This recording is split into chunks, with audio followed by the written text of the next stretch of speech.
Hi guys, నేను మీ శివకాళి special rangoli సింపుల్గా try చేసిన 3 చుక్కలు ఒకటి వచ్చే వరకు రౌండ్ సర్కిల్ కొట్టుకొని లోపల లైట్గా కలర్ వేసుకొని స్వస్తిక్ సింబల్ వేసుకున్నాను. ఆకు మోడల్ గీసుకొని బయటంగా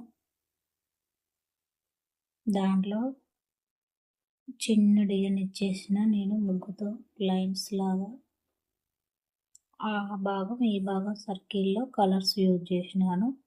ఇది మాత్రం లైన్స్ గీసుకున్నాను నేను ముగ్గుతో. మొత్తం సింపుల్గా ఈజీగా వేసుకునే ముగ్గు. ఫస్ట్ టైం వేసినా మనం సింపుల్ చేసుకోవచ్చు. ఈ ముగ్గు వచ్చేసి మొత్తం లైన్స్ మొత్తం ఇలానే పూర్తి చేసిన. లోపల ఇంకో కలర్ కొట్టుకున్నాను. ఆ గ్యాప్లో పై గ్యాప్ కూడా ఒకటే కలర్ కొట్టేసినాను. లోపల ఇలా సింపుల్గా ఈ లుక్ ఇచ్చినాను ఈ ముగ్గుకు వచ్చేసి.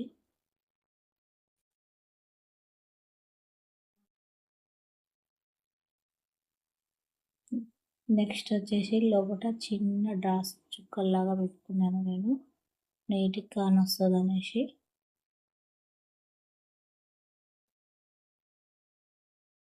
గ్యాప్లో సర్కిల్ గీసుకొని చిన్న డిజైన్ ఇచ్చి లోపల లైన్స్ కొట్టుకున్నాను. పైన కలర్స్ వాడినాను నేను. మొత్తానికి అన్ని కలర్స్ సెట్ చేసి మళ్ళీ ఒక్కసారి వేసి చూపిస్తున్నాను అంతే. సింపుల్గా గ్యాప్ డబ్బాలల్లో కలర్ కొట్టుకొని ఒక్కసారి మనం ముగ్గుతో వేసుకోవటం వల్ల నీట్గా వస్తుంది ముగ్గు వచ్చేసి అనేసి ఒకసారి వేసి చూపిస్తున్నాను. నా ముగ్గు మీకు నచ్చినట్టయితే సబ్స్క్రైబ్ చేసుకోండి, లైక్ చేయండి, షేర్ చేయండి, కామెంట్లు పెట్టండి ఫ్రెండ్స్. ముగ్గు ఎలా వచ్చిందో ఒక కామెంట్ ఇవ్వండి ఫ్రెండ్స్. ముగ్గు మొత్తం ఫినిష్ అయింది, ఒకసారి వేసి చూపిస్తున్నాను.